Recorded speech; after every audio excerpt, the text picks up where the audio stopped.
Oke, saya sudah share screen ya. Screen saya sudah kelihatan, Mas Mbak semuanya. Sudah, Bu. Sudah.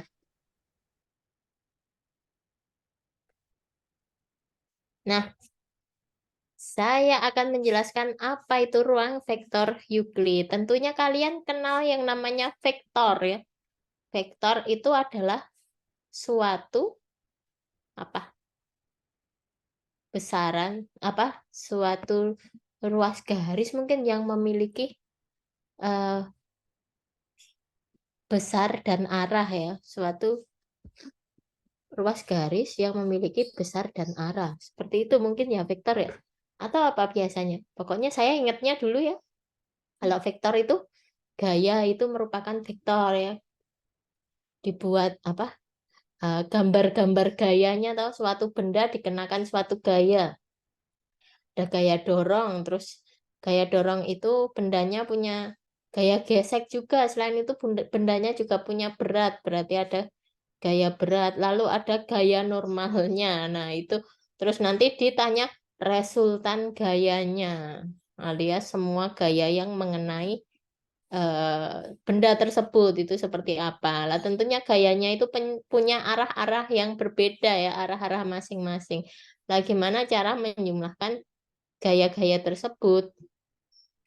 Terus eh, apakah langsung dijumlahkan semuanya? Kan tentunya enggak, karena bergantung dengan arahnya juga waktu kita menjumlahkan. Nah, di sini kita akan menggambarkan suatu vektor itu kan sebagai ruas garis berarah ya. Ruas garis berarah. Nah, ruas garis itu bisa lah kita gambar waktu di dimensi 2 atau dimensi 3. Nah, bagaimana nanti kalau di dimensi 4, dimensi 5, atau secara umum di dimensi N seperti apa bentuknya? Nah, itulah yang memperumum yang dimensi 2, dimensi 3 itu, lalu disebut dengan ruang vektor Euclid ya. Nah, secara geometrik, ini sudah ada penjelasannya ya, secara geometrik di ruang di dimensi 2, ruang dimensi 3, itu bisa dinyatakan dalam bentuk ruas garis berarah seperti ini ya. Ada dua unsur, yaitu unsur initial point atau titik awal dan terminal point atau titik ujung. Ini inisial, awal, terminal itu ujung. Di sini kita bisa menghitung, di sini kita bisa menghitung panjang ruas garisnya ya. Jadi dia panjang ruas garis ini mewakili besar vektornya ya. Jadi kalau katakan kita punya gayanya 5 Newton, ya berarti di sini arahnya begini ya, ditulis di sini 5 Newton. Seperti itu kan ya biasanya. Ruas garisnya itu panjangnya menyatakan besar vektornya. Lalu di buku Howard Anton yang menjadi acuan utama kita, notasi vektornya itu menggunakan huruf tebal ya. Ditulis dalam huruf tebal itu berarti vektor. Lalu ketika ditulis dengan huruf kecil dan italik, nggak tebal, itu menyatakan skalar. Skalar itu apa? Skalar itu suatu besaran yang nggak punya arah, ya. Nggak pakai arah. Jadi ya itu yang namanya skalar. Contoh skalar seperti apa? Contoh skalar apa ya? Kalian bisa nyari banyak ya. Pokoknya suatu besaran yang tidak memerlukan arah. Contohnya adalah besar perpindahan seperti itu ya. Besar perpindahan kan nggak perlu arahnya, cuma besarnya aja. Tuh. Oke. Nah, secara rinci ketika kita punya initial point sama terminal point, berarti vektor kita, namakan vektor kita V. Ketika vektor V ini mempunyai pangkal di titik A dan ujung di titik B, maka dia dituliskan sebagai AB lalu ada tanda panahnya di atas, atau kita sebut dengan vektor AB ya. Vektor V sama dengan AB biasanya seperti itu. Nah, gambarnya seperti ini ya. Ini pangkalnya di A, ujungnya di B, vektor AB. Ya, kalian nggak asing ya dengan notasi-notasi seperti ini, karena vektor itu pernah dipelajari di SMA. Belum lama ya lulus SMA-nya ya. Ini kalian semester berapa toh? 1 kan? Ya, 1 ya. Semester 1. Belum lama lulus SMA. Selanjutnya, dua vektor ini dinyatakan ekuivalen. Jadi ekuivalen atau sama itu seperti apa? Vektor yang ekuivalen itu ketika besar dan arahnya sama. Jadi walaupun posisinya berbeda, yang satu di sini, yang satu di sana, yang satu mungkin di sana, di ujung sana. Seperti ini. Lah ketika besar dan arahnya itu sama, ini vektor-vektor seperti ini itu disebut dengan vektor yang ekuivalen. Lalu ketika vektor yang memiliki pangkal dan ujungnya berimpit, itu disebut dengan vektor 0 ya.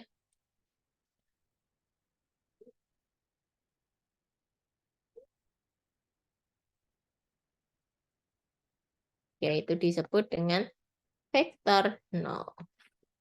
Sebentar ya.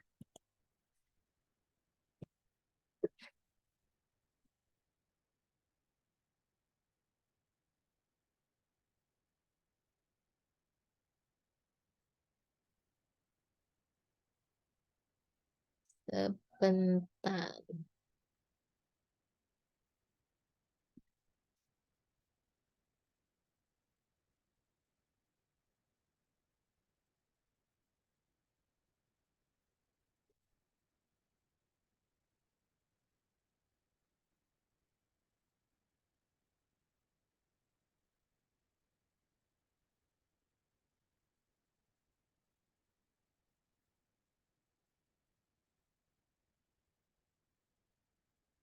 Oke.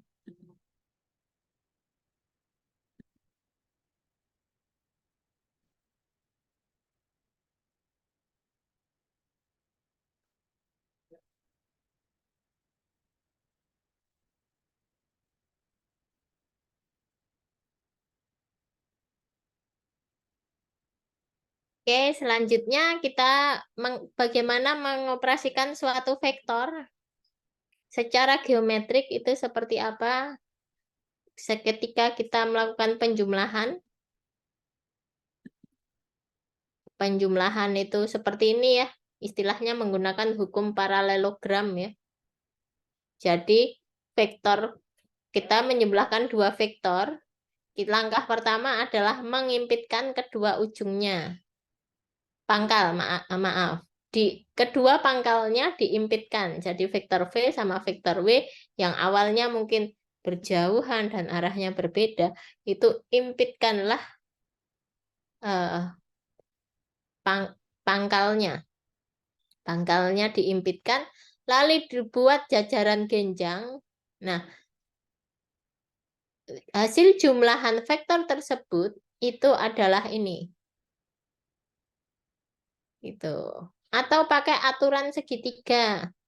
Ketika pakai aturan segitiga, itu berarti vektor yang dijumlahkan itu vektor pertama, lalu vektor kedua, tempelkanlah pangkal vektor kedua itu pada ujung vektor pertama. Ditempelkan, terus hasil resultannya, istilahnya, hasil penjumlahannya, itu adalah dari pangkal vektor pertama sampai ujung vektor kedua. Jadi ini adalah hasil jumlahannya.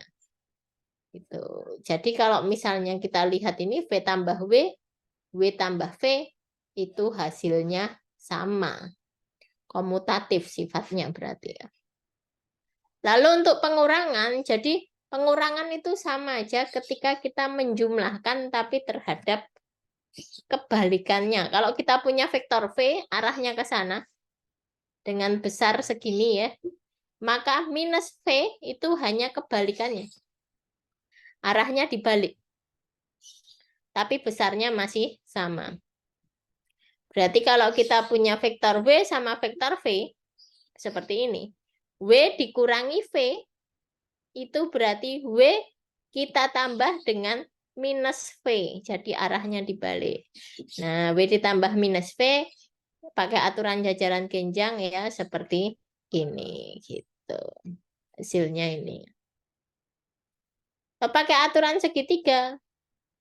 Aturan segitiga juga bisa, sama aja.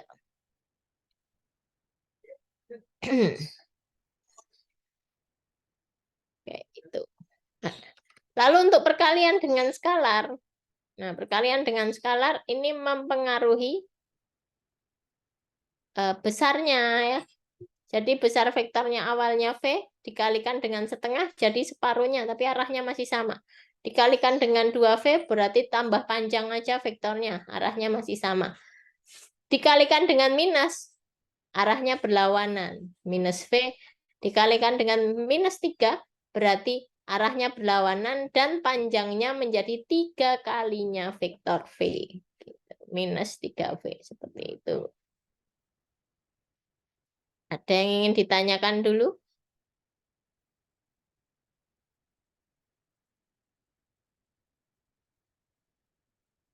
Tidak ada, masih mudah dipahami ya. Lalu vektor-vektor kita itu bisa dituliskan dalam komponen koordinat.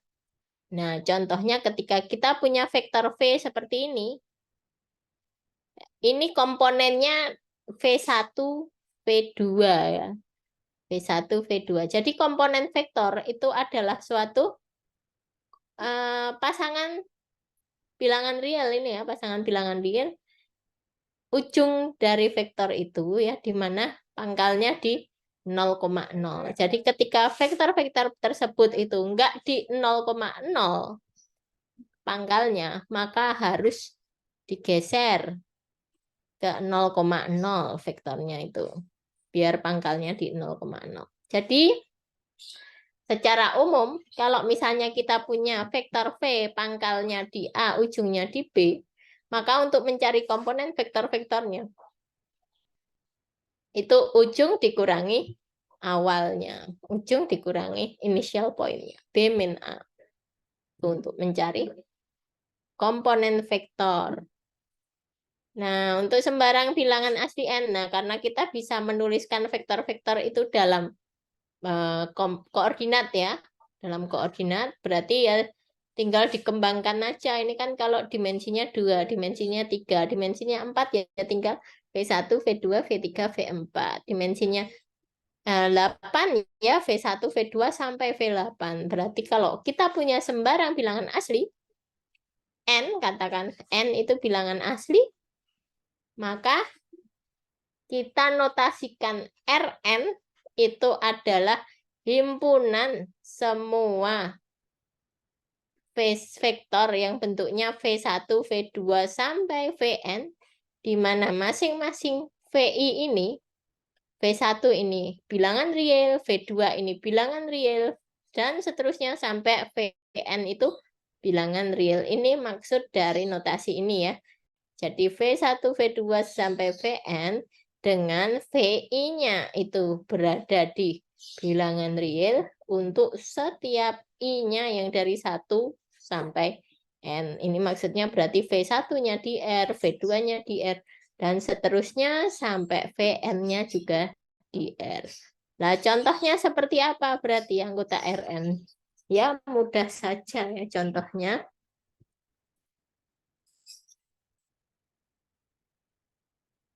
Ini tak berikan contohnya.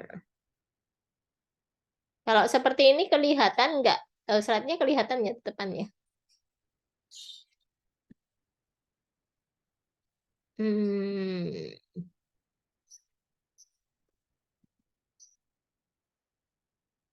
Tuh kok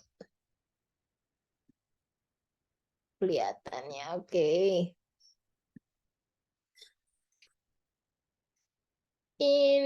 nggak susah ya ternyata.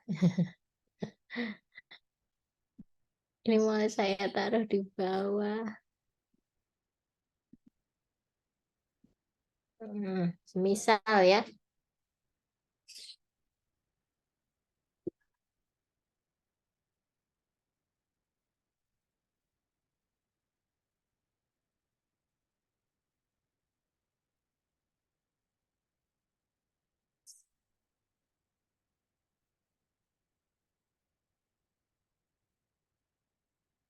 Oke.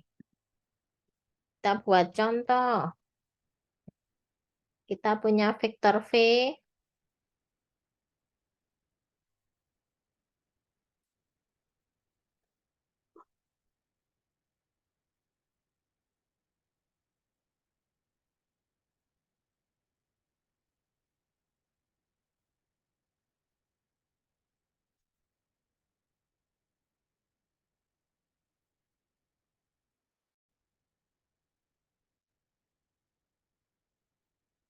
Oke, saya lupa.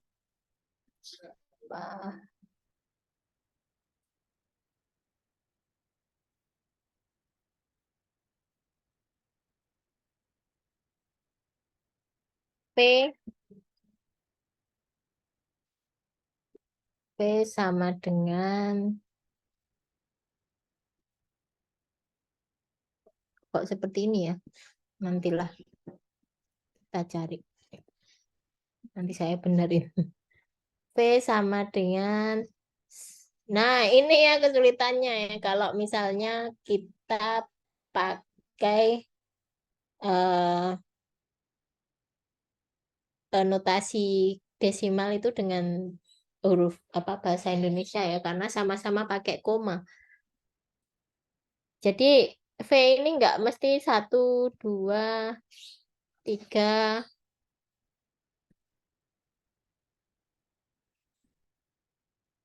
4, atau 5 gitu ya. Min 10. Misal seperti ini ya. Berarti ini anggota R berapa?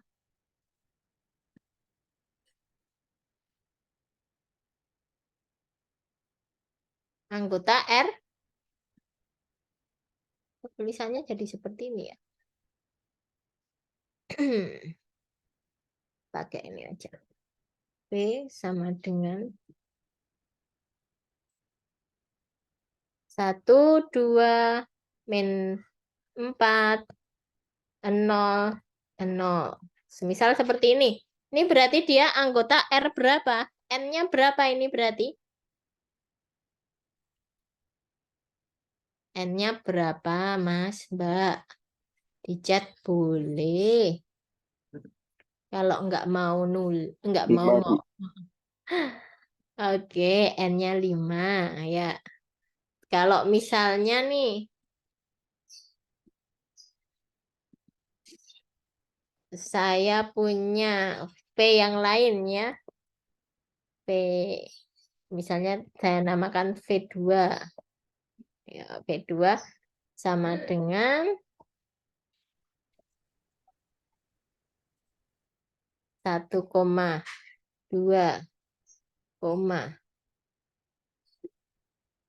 pi. Pi tahu pi? 3,14 dan seterusnya. Terus akar 5 seperti ini ya. Ini juga masih masuk anggota dari R.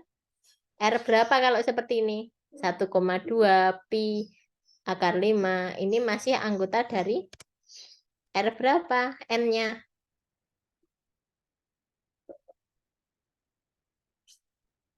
3, ya benar sekali. Jadi nggak mesti V1, V2 ini suatu bilangan bulat ya. Jangan tertipu contoh-contohnya kok bulat terus. Berarti yang lain itu bukan anggota Rn gitu. Enggak. Tapi VI-nya itu harus anggota bilangan real. Bilangan real itu nggak bisa kamu daftar ya. Karena akar 5, akar 7 itu juga masuk bilangan real. Terus pi ada atau bilangan Euler itu juga bilangan real. Tuh. Jadi nggak harus angkanya bulat-bulat. Oke, itu. Nah, lalu gimana caranya kita mengoperasikan vektor? Gimana caranya kita menjumlahkan vektor? Gimana caranya kita mengalihkan dengan skalar? Bagaimana kesamaan dua buah vektor? Nah, di sini kita definisikan dulu kesamaan dua buah vektor.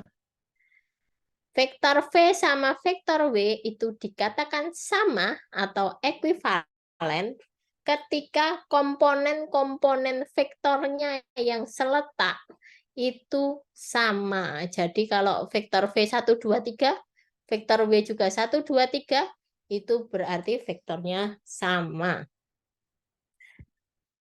Nah, selanjutnya dituliskan V-nya sama dengan W. Jadi semisal nih ya, semisal. Word.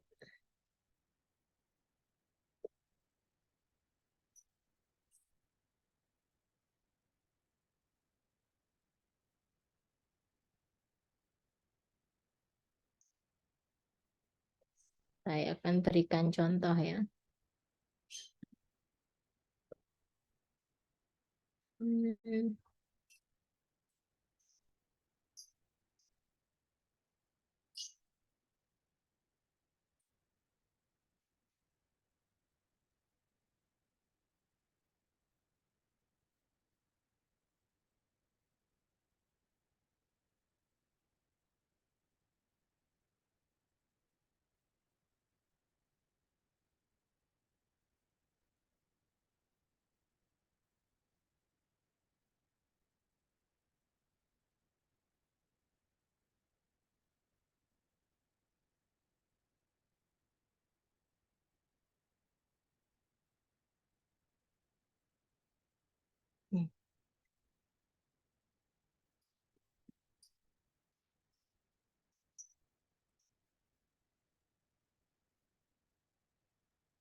Entah ya, tadi ketika kita punya kesamaan dua vektor,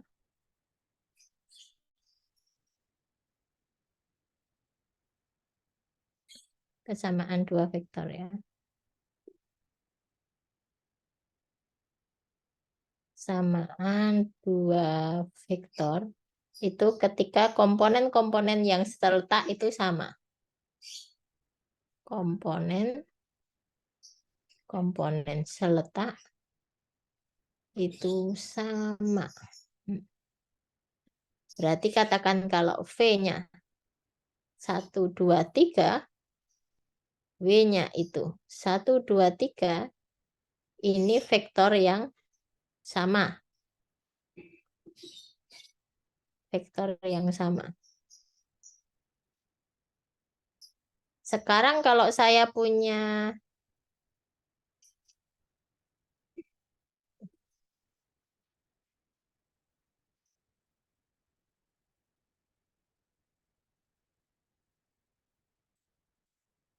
dua, 5, ini vektor V, lalu vektor W itu di sini.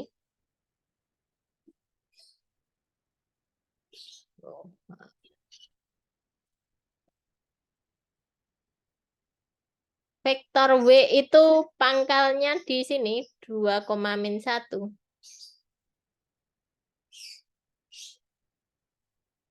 Nah, vektor W ini pangkalnya di sini. Nah, disuruh nyari ini vektor W. Ujungnya itu di mana vektor W?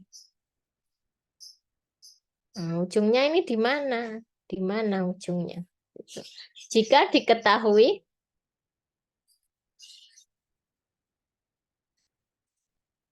vektor V sama dengan vektor W.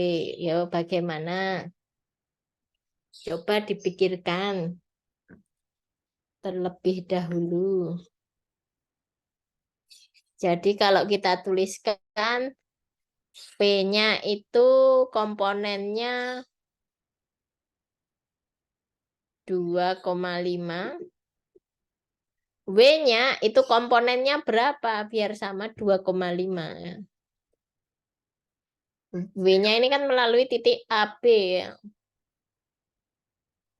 Berarti ditanya di manakah ujung vektor W.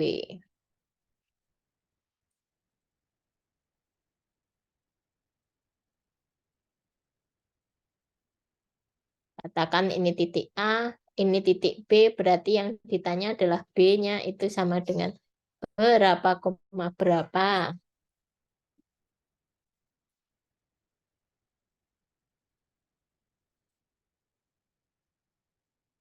Coba dipikirkan 5 menit.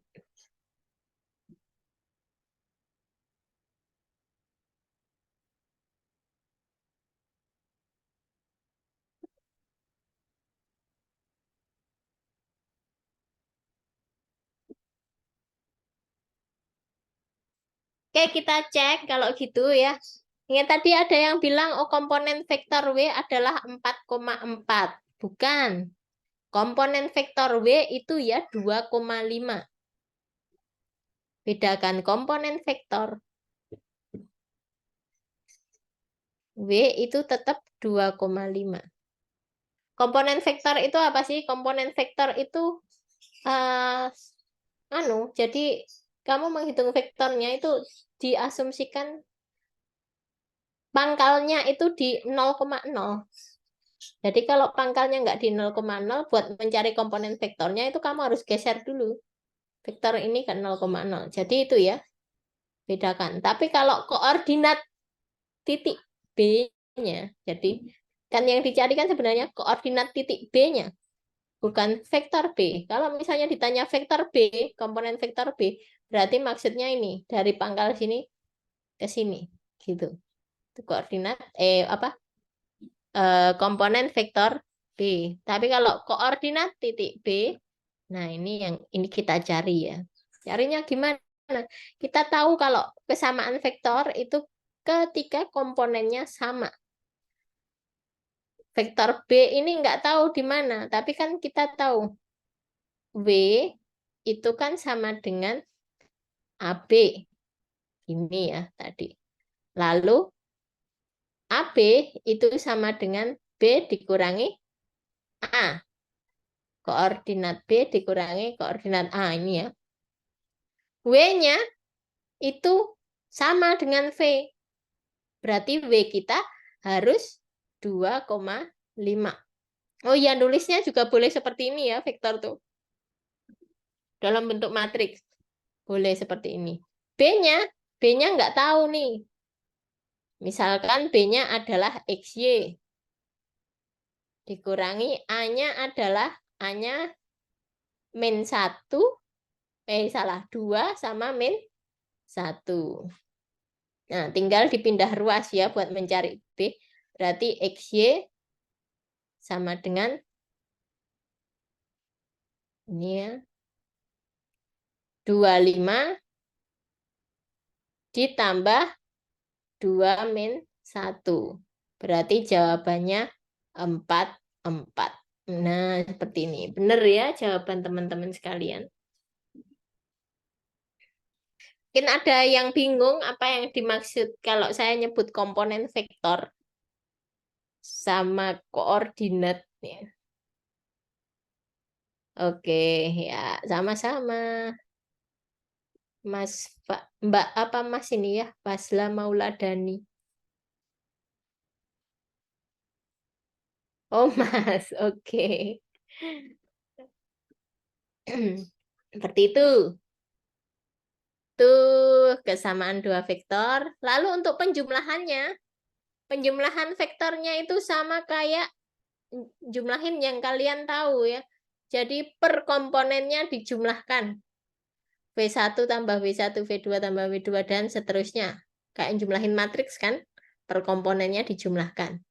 Nah, untuk perkalian dengan skalar, itu sama kayak ngaliin ke suatu matriks ya. Matriks dikali skalar. Jadi per komponennya dikalikan. Ini skalar ya, K-nya skalar. Ini kayak gini ya. Lalu untuk minus V itu artinya apa? Ya sebenarnya V tapi dibalik arahnya, ya kan? Jadi minus V1, minus V2, dan seterusnya. Lalu W min V itu ya berarti W ditambah min V. Ya tinggal dikurangkan aja per komponennya. Selesai. Jadi nggak perlu saya jelaskan panjang ya. Kalian bisa menghitung operasi pada vektor. Karena udah kenal. Nggak, nggak asing gitu loh. Nah, pada vektor kita, vektor Euclid kita, di ruang vektor Euclid ini, operasi vektornya itu memiliki sifat A sampai H ini ya. Jadi bersifat komutatif, bersifat asosiatif, ada elemen netral, ada elemen inverse. Elemen inverse-nya min U. Lalu perkalian skalarnya bisa satu-satu gini ya, bisa distributif ya istilahnya. Lalu ini juga distributif, ini asosiatif terhadap perkalian skalarnya, lalu dikalikan dengan satu, ya jadi U sendiri, ada elemen satuan. Lalu ada teorema ketika V itu vektor di Rn dan K adalah skalar, maka 0 skalar dikalikan dengan V, vektor V, maka hasilnya adalah 0 vektor. Lalu skalar K dikalikan dengan vektor 0, hasilnya adalah vektor 0. Minus 1 dikalikan dengan V, itu hasilnya adalah minus V. Nah, ini kan nggak usah dibuktikan ya, tapi buktinya ada di bukunya Howard Anton kalau kalian pengen baca. Tapi kita sudah tahu intinya ya. Lalu ini, dua vektor dikatakan kolinier apabila dia letaknya segaris dan dia kelipatan skalar dari vektor yang lain. Jadi, vektor V dengan vektor KV ini kolinier karena letaknya ini segaris. Cuma KV ini dipanjangkan atau mungkin dipendekkan atau mungkin kebalik ya, karena tergantung skalarnya. Ini sudah saya tuliskan ya. Tergantung skalar K-nya. Lalu kalau vektor itu dikatakan sejajar itu ketika kedua vektor ini posisinya seperti ini. Jadi arahnya juga boleh ke sana, itu tetap dikatakan sejajar. Nah, kolinier sama sejajar itu sama dalam vektor. Karena vektor KV dengan vektor KV yang berimpit ini adalah sama. Karena memiliki arah dan besar yang sama ya. Vektor kesamaan dua vektor ya.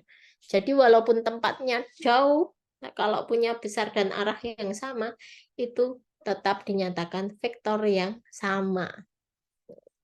Jadi ini kolinier, ini paralel atau sejajar. Jadi kolinier sama paralel itu sama aja.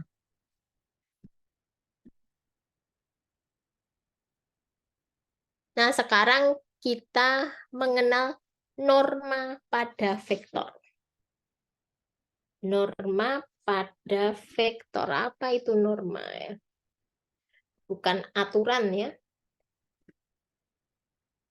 Norma bukan norma-norma yang tergantung berada pada masyarakat ya. Bukan. Norma pada vektor. Kita ingat-ingat dulu kok bisa rumusnya seperti itu ya.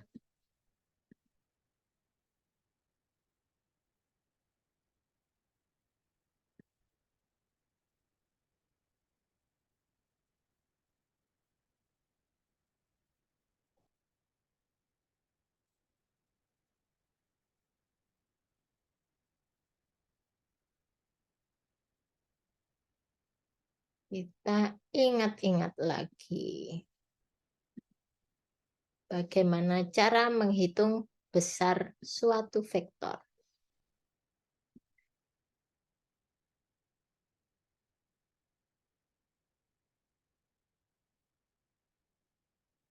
Jadi ketika saya punya suatu vektor yang komponennya 3,4 saja.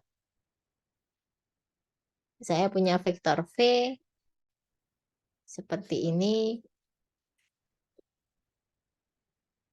Ini 3, ini 4, ini vektor V.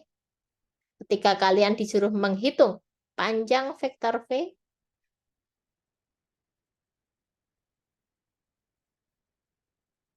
apa yang kalian lakukan? Panjang vektor V, ini istilahnya norm V, atau bahasa Indonesianya kadang norma V. Notasinya, ini notasinya begini. Nah, menghitungnya gimana panjang vektor V? Oh, ini sudah ada catnya. Pakai trigonometri.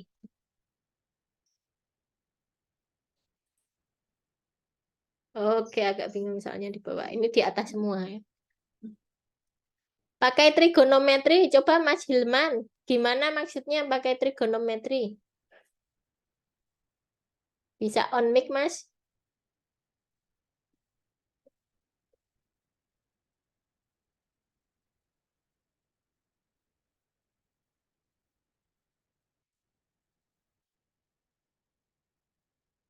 Oke.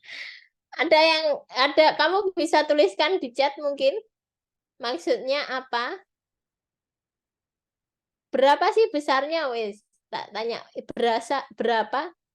berapa panjang vektor V-nya? Jawab, Mas.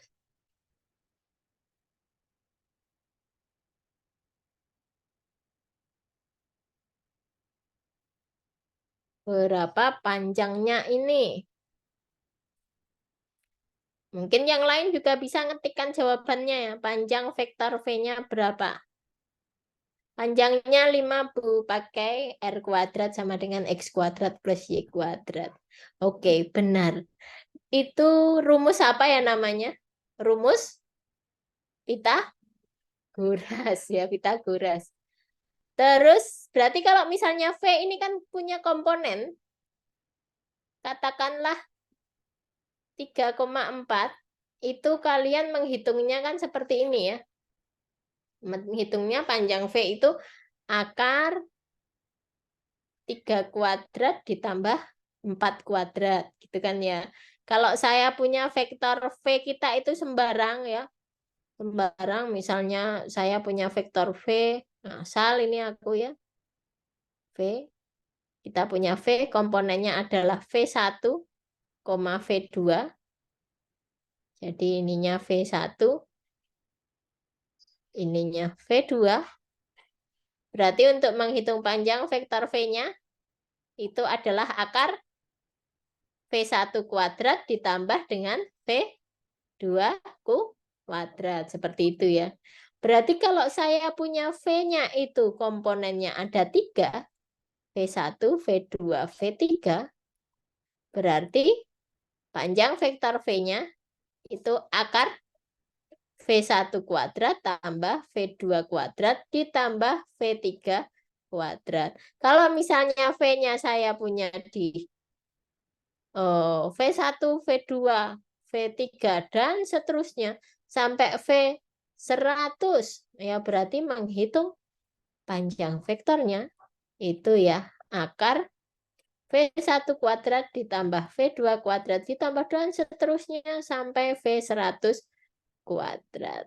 Nah, inilah yang dipakai ya untuk ruang vektor Euclid. Ini namanya norma Euclid ya. Norma Euclid. Seperti ini.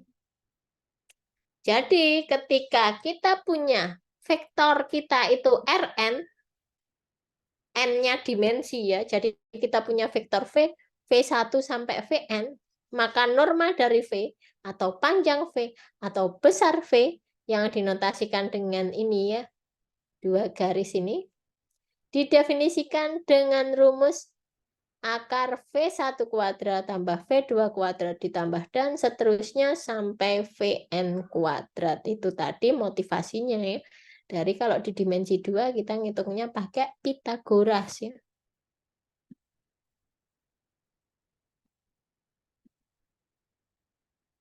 Lalu dari sini kita juga definisikan dot product. Dot product itu kalau U dot V itu kalau di R2 sama di R3 itu panjang U, panjang V, cos theta. Lalu kalau U-nya salah satunya 0 ya, U-nya 0 atau V-nya 0, itu U dot V-nya didefinisikan 0 ya.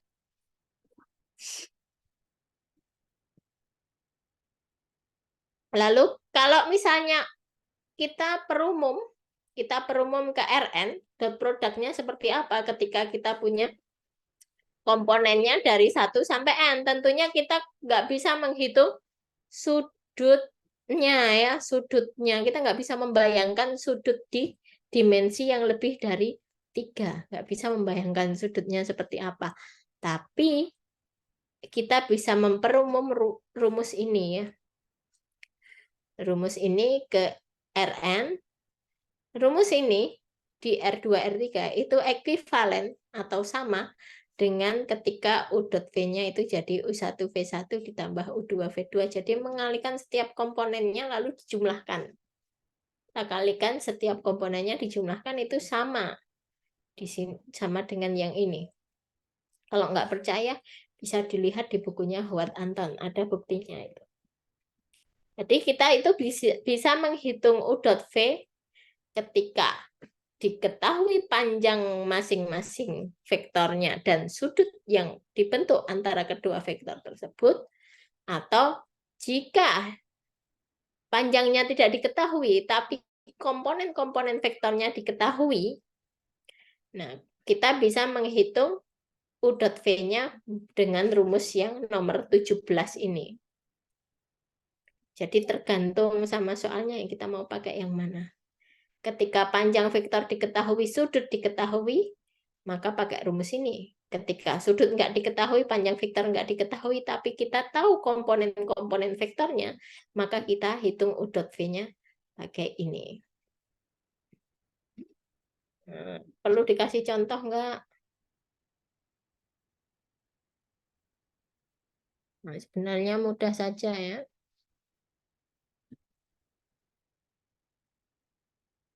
Jika saya punya vektor U sama dengan 2, 5, min 3, V-nya sama dengan 1, 1, min 2. Berarti kita menghitung U dot V-nya. Kita kalikan. Berarti biasanya saya tuliskan gini. 25 min 3. Dot produk dengan 1, 1, min 2. Berarti kalikan setiap komponennya lalu dijumlahkan.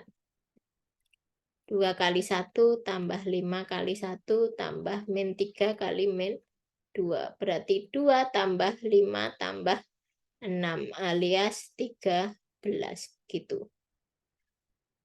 Ini kenapa kok saya menghitung pakai rumus yang ini? Karena tidak diketahui sudut yang dibentuk, tapi kita tahu komponen-komponennya. Seperti ini.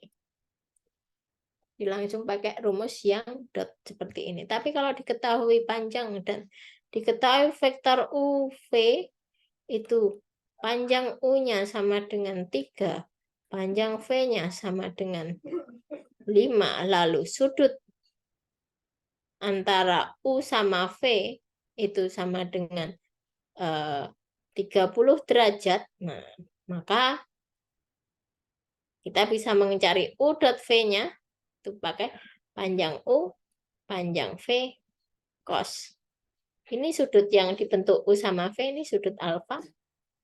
Alfa berarti 3 kali 5 kali cos 30. Berarti 15 kali setengah akar 3. Ya, 15/2 akar 3. Selesai seperti itu.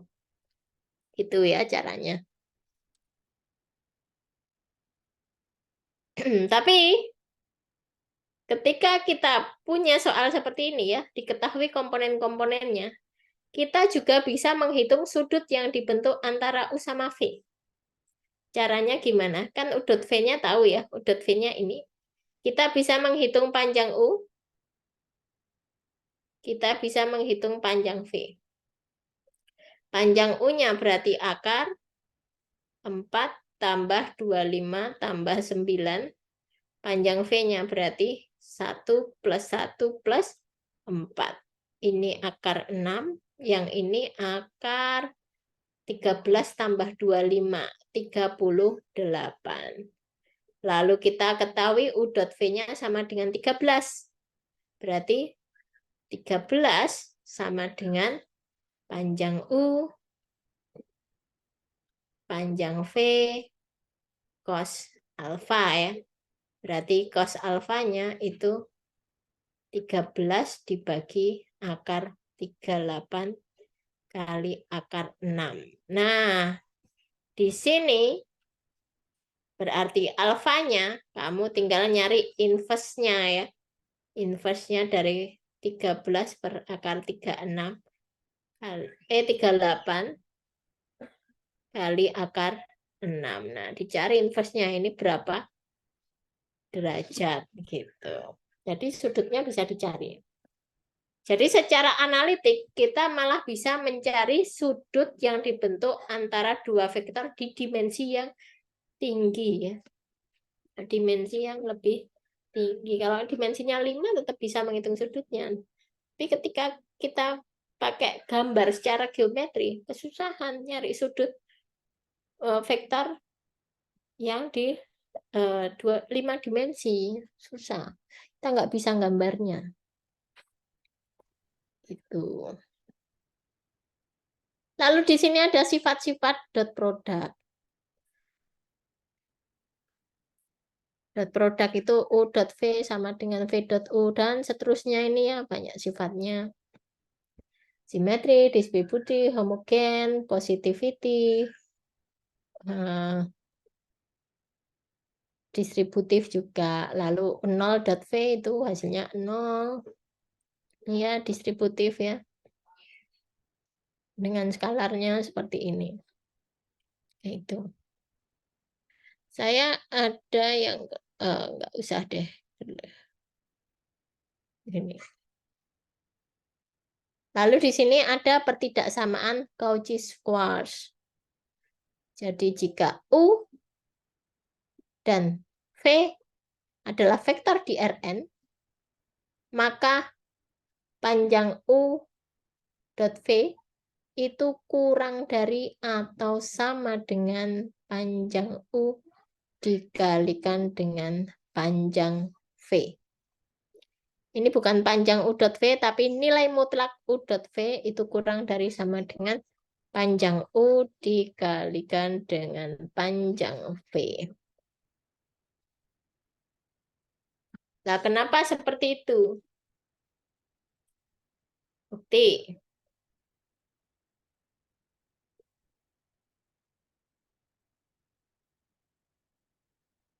Kalau di R2, R3 mudah ya, karena itu tadi ada cos-nya. Kalau di Rn, nanti dilihat aja di bukunya ya. Itu ada buktinya.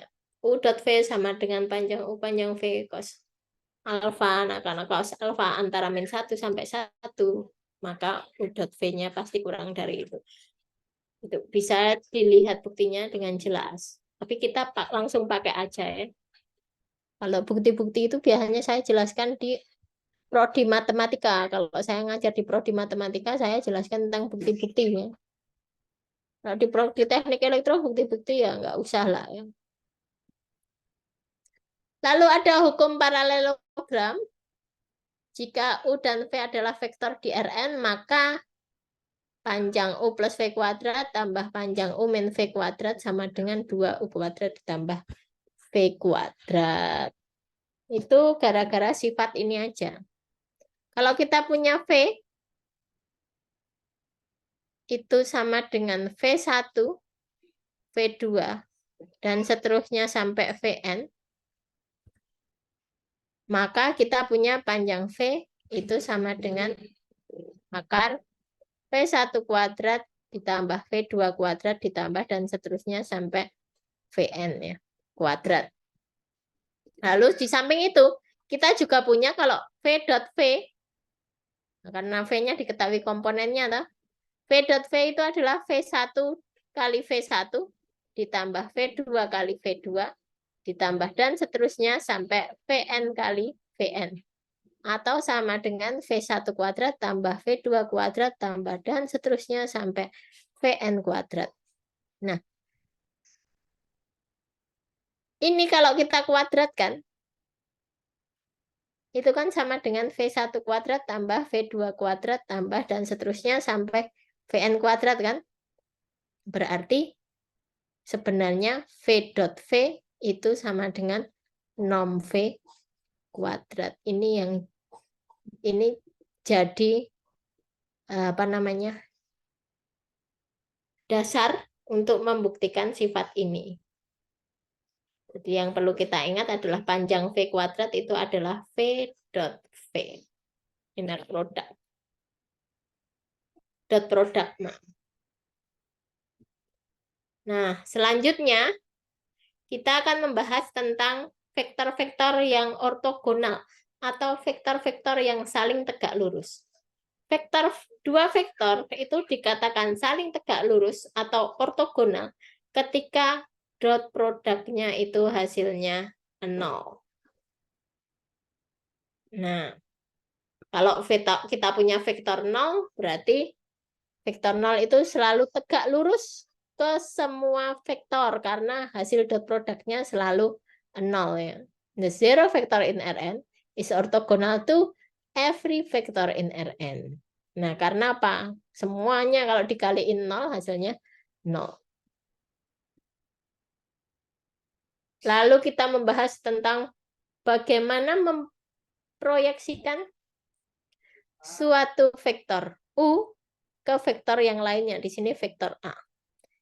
Katakan kita punya vektor U seperti ini, vektor A seperti ini, maka proyeksi U ke A itu W1 ini. Ini adalah proyeksi vektor U ke A. Nah, kalau W2 ini adalah vektor yang tegak lurus dengan proyeksi vektor U ke A. Jadi ini ya. Nah, W1 itu proyeksi vektor U ke A, kalau W2 itu vektor yang tegak lurus dengan W1. Ini. Kita punya U, W1 itu proyeksi U ke A, W2 itu vektor yang tegak lurus dengan W1. Ini juga punya kayak gini. W1 itu proyeksinya, W2 itu vektor yang tegak lurus dengan W1. Nah, untuk mencari W1 sama W2 ini bagaimana? Untuk mencari W1 sama W2, di sini sudah diberikan rumusnya. Teorema. Nah, untuk mencari W1, ini adalah W1 kita. W1 itu proyeksi vektor U ke A. U dot A per panjang A kuadrat dikali dengan A. Itu adalah komponen vektor U sepanjang A. Lalu U min proyeksi U ke A itu adalah W2, yaitu W2 ini tegak lurus W1. Nulisnya gini. W2 tegak lurus W1. Itu adalah U dikurangi dengan proyeksi U ke A. Itu. Nah, kalau misalnya mau contohnya,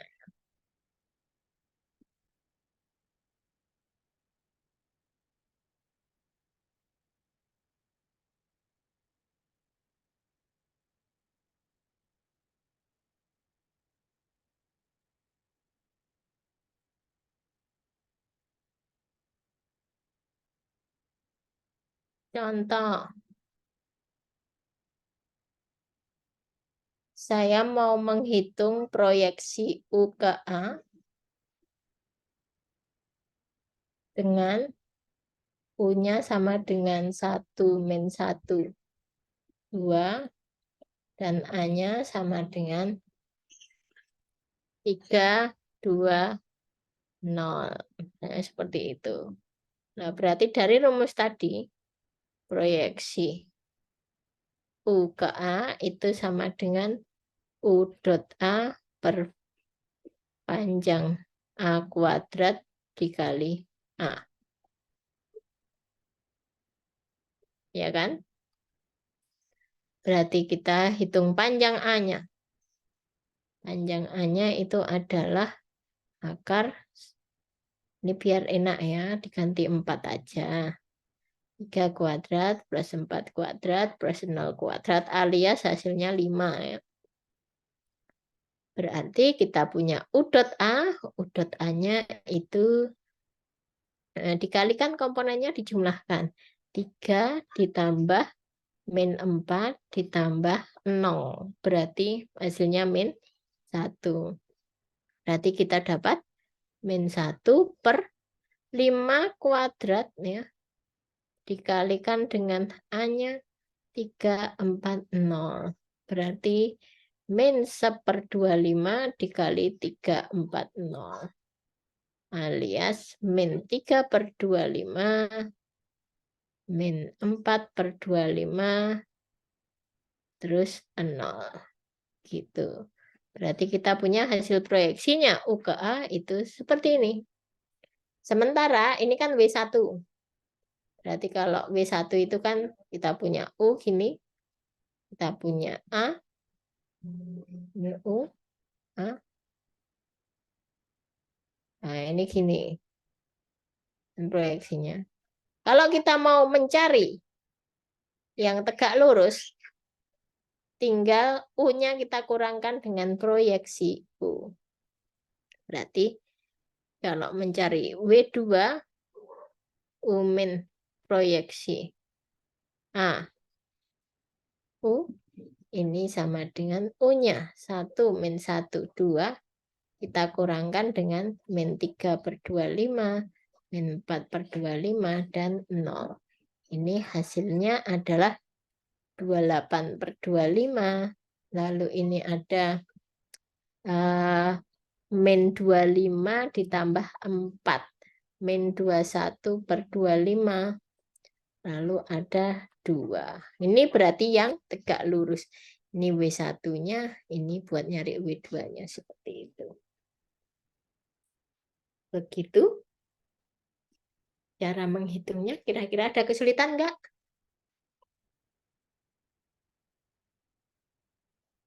Enggak ya? Oke. Karena enggak ada kesulitannya. Di sini ada teorema Pythagoras di Rn. Jadi teorema Pythagoras kita itu bisa kita kembangkan di Rn. Tapi syaratnya U dan V itu harus saling tegak lurus. Kalau U dan V ini saling tegak lurus, maka panjang U dan V kuadrat sama dengan panjang U kuadrat ditambah panjang V kuadrat. Itu Pythagorasnya. Buktinya mudah, karena ada U dot V-nya yang tegak lurus, berarti U dot V-nya 0. Nah, ini materi kita hari ini ya. Cukup sampai sini aja. Selebihnya kalian latihan mandiri. Kalian latihan mandiri saja. Tidak perlu dikumpulkan, tapi tapi ya jangan heran ketika UAS itu keluarnya soal-soal dari latihan. Jadi kalau nggak sering latihan sendiri exercise itu ya agak asing gitu, kok bisa kayak gini. Makanya ketika saya minta latihan exercise ini dan tidak dikumpulkan, itu berarti tanggung jawab kalian sendiri ya. Mau mau ngelihat-lihat soalnya atau enggak.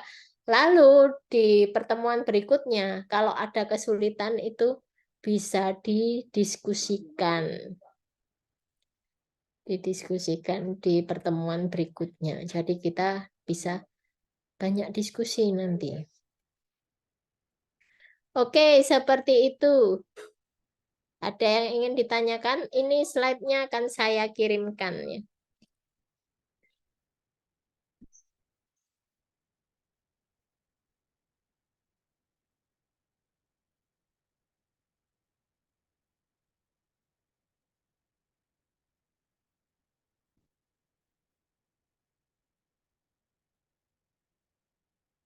Oke, slide-nya akan saya kirimkan ke WA.